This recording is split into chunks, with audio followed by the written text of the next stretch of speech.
UPM சோயை காரில் கூட்டிகிட்டு போகிறான். அப்போ கூட்டிகிட்டு போகும்போது அந்த ஊட்டக்குக்கும் ஜெய்சானுக்கும் என்ன ரிலேஷன்ஷிப்பு, ரொம்ப க்ளோஸ் எல்லாம் கேள்விப்பட்டனே அப்படின்ட்டு கேட்குறான். அதுக்கு சோய் இந்த கார் ரொம்ப சூப்பராக இருக்கே அப்படின்னு டாபிக் மாற்ற ட்ரை பண்ணுறான். ஊட்டக்கும் ஹாக்கியுங்கும் ஸ்கூல் டைம்லேருந்து ஃப்ரெண்ட்ஸாமே, அதே மாதிரி ஒரு வருஷத்துக்கு முன்னாடி வரைக்கும் ரூம்மேட்டாக கூட இருந்தாங்களாமே.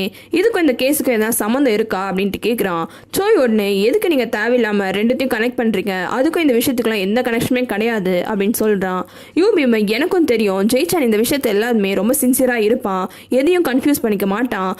நான் ஒருவேளை இந்த விஷயம் ரிப்போர்ட்டர்ஸ்க்கோ இல்லை அந்த ஃபேமிலி மெம்பர்ஸ்க்கோ தெரிஞ்சதுன்னா என்ன ஆகும், இவன் இதனால தான் இந்த கேஸில் ஹாக்கிங்கை ரிலீஸ் பண்ணான்னு கூட அவங்க நினைக்கலாம்ல அப்படின்னு சொல்கிறான். இதை கேட்ட சோயி, இல்லை அவர் தீவிரமாக எல்லாத்தையும் இன்வெஸ்டிகேட் பண்ணிட்டாரு, ஆனால் அந்த ஹாக்கிங்கை ரிலீஸ் பண்ண வேண்டியதாக ஆயிடுச்சு அப்படின்னு சொல்கிறான். ஆனால் யூபிஎம் என்ன ப்ராசிக்யூட்டர் அவன், இங்கே பாருங்க ஒழுங்கு மரியாதை நீங்களே ஜெயிச்சான்ட்ட சொல்லி எப்படின்னா ஹாக்கியுங்க ஜெயிலில் போட சொல்லுங்க. அப்படி ஒரு வேளை அவன் பண்ண முடியலனான்டா டேரெக்டாக அவனும் ஊட்டக்கும் ரொம்ப க்ளோஸ்ன்ற விஷயத்த எல்லாருக்குமே ரிலீஸ் பண்ணி விட்டுருவேன் அப்படின்னு சொல்கிறான்.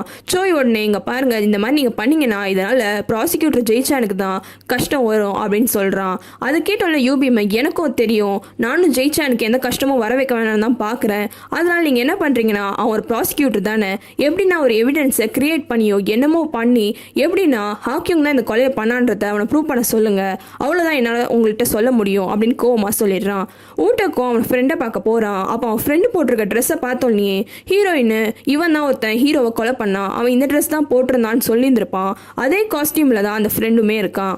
ஹீரோட ஃபோட்டோ ரிலீஸ் ஆனதுனால காலையில் ஹீரோ ரெடி ஆகி வந்தோடனே ஹீரோயின் திட்டுறா. உடனே ஹீரோவும் உள்ளே போயிட்டு காலேஜ் பையன் மாதிரி ட்ரெஸ் எல்லாத்தையுமே மாற்றிக்கிறான். ரெண்டு பேரும் பஸ் ஸ்டாப்ல பஸ்க்காக வெயிட் பண்ணிட்டு இருக்காங்க. அப்பதான் ஹீரோயின் கவனிக்கிறா, அங்க லேட்டன் டெக்கரேஷன்லாம் ஸ்டார்ட் ஆகுது. அவளோட கனவுலையும் அந்த மாதிரி ஒரு லேட்டன் டெக்கரேஷன் தான் தெரிஞ்சிருக்கும். அதை நினைச்சு பயந்துட்டு ஹீரோவை பார்த்து, உன்னை எதனா சொல்லி உன்னால் ஜெயிலில் போட முடியாதா அப்படின்ட்டு கேட்குறா. அதுக்கு ஹீரோ, இல்லை இந்த மாதிரி விஷயத்துக்காக என்னால் தப்பு பண்ண முடியாது அப்படின்ட்டு சொல்கிறான். ஹீரோனும் சரி விடு, நான் இது சொன்னதை மறந்துடு அப்படின்னு சொல்லிட்டு ரெண்டு பேரும் பஸ்ஸில் ஏறி கிளம்பிடுறாங்க. ஹீரோவும் அவனோட ஆஃபீஸ்க்கு வரான். அங்கே இருக்கவங்க யாருக்குமே அதுதான் ஹீரோன்றது தெரியவே இல்லை. ஆனால் பின்னாடியே அந்த கண்ணாடி போட்ட ப்ராசிக்யூட்டர் வரான். அவன் நல்லா மாட்டிக்கிறான். அந்த கூட்டத்தில் இருக்கிற அந்த கருப்பு ட்ரெஸ் போட்ட ஆள் மட்டும் ஹீரோவை நல்லா கவனிச்சுக்கிட்டே இருக்கான். ஹீரோவும் அந்த ட்ரெஸ்ஸோடைய ஆஃபீஸ்க்கு வரான். அவனோட அசிஸ்டண்ட் அதை பார்த்து ஷாக் ஆயிடுறா, என்ன இவர் இவ்வளோ ஹேண்ட்ஸமாக இருக்காருன்னு. ஹீரோவும் அது வேற ஒரு விஷயம், நான் ட்ரெஸ் மாற்றிட்டு வந்துடுறேன்னு ட்ரெஸ் சேஞ்ச் பண்ண போயிடுறான். அப்போ அதே இடத்துக்கு அந்த சோக்கியங்கோட வீட்டில் வேலை செஞ்ச வேலைக்காரியும் வரா. இந்த மாதிரி நான் ஜெயிச்சானை பார்க்கணும், எனக்கு இன்னைக்கு இன்வெஸ்டிகேஷன் இருக்குது அப்படின்றத சொல்கிறா. அந்த அசிஸ்டண்ட்டும் நீ எங்கள் கூட வாங்க, நான் உங்களை கூட்டிகிட்டு போகிறேன்னு ஹீரோட ரூமுக்கு கூட்டிகிட்டு போகிறா. ஹீரோனோட அவளோட ஆஃபீஸில் ஒர்க் பண்ணிட்டு இருக்கா. அப்போ அந்த ஆர்டிக்கல் கீழே 9000 பேர் கமெண்ட் பண்ணியிருக்காங்கன்னு வருது. அதை பார்த்தோம்னா அவளோட ஹெட்டை பார்த்து, அப்படி என்னதான் ஆர்டிக்கல் எழுதுறீங்களோ தெரியல, கங்க்ராச்சுலேஷன்ஸ் அப்படின்னு எரிச்சலாக சொல்கிறா. அந்த ஹெட்டும் திரும்பி பார்க்குறாரு. அந்த கமெண்ட்ஸ்லேயே சில பேர் ஹீரோவை பற்றி தப்பு தப்பாக போட்டிருக்காங்க. அவங்க கூட அவளுக்கு சண்டையும் ஆயிடுது. இவனை அப்போல்லாம் நீங்கள் எப்படி பேசுவீங்கன்னு சண்டையும் போடுறா. அப்போ கீழே கமெண்ட்ஸை பார்த்துட்டே வரும்போது ஒரு கமெண்ட்டு, இந்த ஃபோட்டோவை பார்க்கும் போது எனக்கு இந்த மாதிரி தான் ஞாபகத்துக்கு வருது அப்படின்னு ஒரு லிங்கோட அப்லோட் பண்ணியிருக்காங்க. அந்த லிங்கையும் கிளிக் பண்ணி பார்த்தா அதில் ஒரு ஃபோட்டோ தெரியுது. அந்த ஃபோட்டோ பார்த்தாலும் ஷாக் ஆகிட்டு, மிஸ்டர் பாங் இங்கே வந்து பாருங்களேன் அப்படின்ட்டு கேட்குறா. உடனே அந்த ஹெட்டு, இப்போ என்ன ஆச்சு அப்படின்னு சொல்லிட்டு அவரும் வந்து பார்க்குறாரு. ஹாக்கிங்கோட வேலைக்காரியும் வந்து ஹீரோ கிட்ட அவளோட வாக்குமூலத்தை கொடுக்குறா. அப்போ என்னைக்கெல்லாம் நீங்கள் வேலை செய்வீங்கும் போது, நான் 3 நாள் தான் வேலை செய்வேன் ஒரு வாரத்தில். மோஸ்ட்டாக அவங்க வீடு க்ளீனாக தான் இருக்கும். அவங்க எனக்கு எவ்வளோ காசுலாம் தருவாங்க தெரியுமா, சும்மாவே கிஃப்டெல்லாம் தந்துட்டே இருப்பாங்க. ஆனால் அந்த ஹாக்கிங் தான் அவங்கள கொலை பண்ணிட்டான், கண்டிப்பாக நீங்கள் அவனை ஜெயிலில் பிடிச்சி தான் போடணும் அப்படின்றத சொல்கிறா. சரி நீங்கள் என்ன வேலை பார்த்தீங்க அவங்க வீட்டிலன்னு கேட்கும் போது, நான் பாத்திரம் கழுவேன் அப்புறமா துணி துவைப்பேன் அப்படின்னு சொல்கிறா.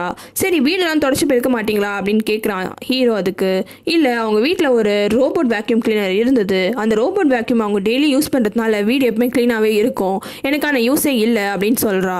இதை கேட்டோன்னே ஹீரோ, என்னது ரோபோட் வேக்யூமா அப்படின்னு ஷாக் ஆயிடுறான். ஹீரோயினும் அந்த ஃபோட்டோவை அவளோட ஹெட்டுக்கிட்ட காமிக்கிறா.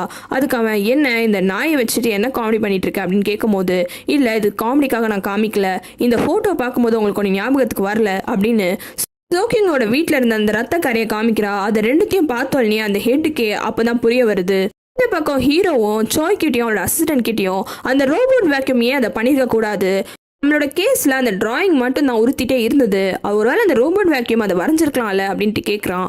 சோய் அதை யோசிச்சு பார்த்துட்டு, கரெக்டு, அவங்க அடிக்கடி மயக்க போட்டு விழுவான்னு வேற சொன்னீங்கல்ல நீங்கள், அதே மாதிரி அவங்க மயக்க போட்டு விழுந்து இறந்து போயிட்டு இருக்கலாம். அப்போ இந்த வேக்யூம் அந்த பிளட்டை வச்சு டிராயிங்கும் வரைஞ்சிருக்கலாம். ஆனால் எனக்கு நல்ல ஞாபகம் இருக்கேன், அந்த வீட்டில் ரோபோட் வேக்யூமே இல்லையே அப்படின்னு சொல்கிறான்.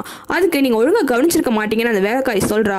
ஐயோ அவங்க கபோர்டில் என்ன டிஷ் இருக்குன்ற வரைக்கும் எனக்கு எல்லாமே மனப்பாடமாக தெரியும் அப்படின்னும் போது உடனே அந்த அசிஸ்டன்ட்டு, நீங்கள் வீட்டுக்கு வெளியில் பார்த்தீங்களா அப்படின்ட்டு கேட்குறா. ஹீரோ வீட்டுக்கு வெளியிலையா அப்படின்னு கேட்குறான். ஆமாம், எங்கள் வீட்லேயும் ஒரு ரோபோட் வேக்யூம் இருக்குது, அது அடிக்கடி டோரை திறந்தா கூட வெளியிலலாம் போயிடும், மேலேருந்து கூட கீழே விழுந்துடும், அந்த மாதிரி கூட நடந்திருக்கலாம்ல. சோக்கிங்கோட வீட்டை சுற்றி நீங்கள் பார்த்துருக்க மாட்டீங்க, அதனால உங்களுக்கு தெரிஞ்சிருக்காது அப்படின்றத சொல்கிறா. உடனே ஹீரோ அந்த வேலைக்காரிக்கிட்ட சரி அந்த ரோபோட் வேக்யூமோட கலர் என்னன்னு கேட்குறான். அது ரெட் கலர் அப்படின்னு அவள் சொல்கிறா. சொன்னோடனே அந்த வாட்ச்மேன் கிட்ட போயிட்டு நீங்கள் கொஞ்ச நாளுக்கு முன்னாடி எதனா ரோபோட் வேக்யூமை பார்த்தீங்களா அப்படின்னு கேட்குறான். அதுக்கு எனக்கு அதெல்லாம் தெரியாது, ஆனால் கொஞ்சம் மாதத்துக்கு முன்னாடி சின்ன பசங்க பில்டிங் 103 ஏதோ விழுந்துச்சுன்னு சொல்லிட்டு வந்து குப்பை தொட்டில் போட்டாங்க அப்படின்னு சொல்கிறான். உடனே சோயும் அதை கவனிச்சு பார்க்குறான். பில்டிங் 103 தான் சோக்கிங்கோட அப்பார்ட்மெண்ட்டும் இருக்குது. அந்த ரோபோட் வேக்யூமோட கலர் ரெட்டா, சரி அது எங்கே இருக்குன்னு கேட்கும்போது அதை நான் அப்போவே குப்பை தொட்டில் போட்டுட்டேன், இந்த நேரம் அது குப்பை குடவுனுக்கே போயிட்டு இருக்கோம் அப்படின்ற விஷயத்த சொல்கிறான். அந்த குப்பை குடவுன்றது ஊரில் இருக்க எல்லா குப்பைகளும் வந்து ஸ்டோர் பண்ணி வைக்கிற இடம். அதை பார்த்துட்டு ஹீரோ ரொம்ப மோட்டிவேட்டடாக போகிறான். நான் சோய்க்கு நான் இன்னைக்குன்னு பார்த்து புது ஷூ போட்டு வந்திருக்கேன், என்ன போய் நீங்கள் எப்படி வேலை செய்ய வைக்கிறீங்களே அப்படின்னு புலம்பிக்கிட்டே அவனும் உள்ளே ஹெல்ப் பண்ண போகிறான். ஹீரோ தேட ஸ்டார்ட் பண்ணுறான். அப்போது நான் எத்தனை வாட்டி சொல்கிறது ரெட் கலருன்னு உங்களுக்கு காதில் விழவே விழாதான்னு ஒரு வாய்ஸ் கேட்குது. இந்த வாய்ஸை நம்ம எங்கேயும் கேட்டிருக்கோமேன்னு அவனும் பக்கத்தில் நடந்து வந்து பார்க்குறான். அங்கே ஹீரோயின் ஊட்டுக்கு அம்மா ஊட்டுக்கோட ஃப்ரெண்டு 3 பேரும் அந்த குப்பை குடோனில் தான் இதே வேக்யூம் கிளீனர் தேடிட்டு இருக்காங்க. ஹீரோயினை பார்க்குறான். ஹீரோயின் ஷாக் ஆகிடுறா. நானும் உனக்கு ஃபோன் பண்ணலான் இருந்தேன், எங்களோட ஆர்டிக்கல் கீழே ஒரு காமெண்ட் வந்தது, அந்த பிக்சரை பார்த்தோன்னே தான் எங்களுக்கு ஞாபகத்துக்கு வந்தது, இதை பண்ணது ஏன் ஒரு வேக்யூம் கிளீனராக இருக்கக்கூடாதுன்னு, அதனால தான் நாங்கள் தேடுறதுக்கு வந்திருக்கோம் அப்படின்றத சொல்கிறா. ஹீரோயின் இப்படி பேசிகிட்டு இருக்கும் போது அவளோட ட்ரெஸ்ஸு ஷூன்னு எல்லாத்தையுமே ஹீரோ கவனிக்கிறான். அவளுக்கு நல்லாவே தெரியுது இவனுக்கு ஹெல்ப் பண்ணுறதுக்காக தான் அவள் இவ்வளோ தூரம் இறங்கியிருக்கான்னு. அவளை உடனே டக்குன்னு கட்டி பிடிச்சிக்கிட்டு எனக்கு வந்து ஹெல்ப் பண்ணதுக்கு ரொம்ப தேங்க்ஸ் அப்படின்னு சொல்கிறான். உடனே ஊட்டக்கோட ஃப்ரெண்டு அது எப்படி நீ அவளுக்கு மட்டும் தேங்க்ஸ் சொல்வேன், நாங்களும் தானே உனக்கு ஹெல்ப் பண்ணோன்னு சொல்லிட்டு அவன் இவங்க எல்லாரையுமே கட்டி பிடிக்கிறான். எல்லாருமே எனக்கு வந்து ஹெல்ப் பண்ணுவீங்க, நான் நினச்சி கூட பார்க்கலன்னு ஹீரோ சொல்கிறான். அதுக்கு ஒன்றே ஊட்டக்கு எல்லாமே ஹாக்கிங்காக தானே, இதில் என்ன இருக்குது அப்படின்னு சொல்லிட்டு இருக்கும் போதே அங்கே இன்னொரு வாய்ஸ் கேட்குது, என்ன எல்லாரும் மறந்துடாதீங்க அப்படின்னு. யார் அதுன்னு சொல்லிட்டு எல்லாரும் திரும்பி பார்க்குறாங்க. அது ஹீரோனோட ஹெட்டு பாங்கா இருக்கும். அவனை பார்த்தோன்னே எல்லாருமே ரொம்ப ஷாக் ஆயிடுறாங்க. ஏன்னா அவன் கையில் 3 வச்சுருக்கான்.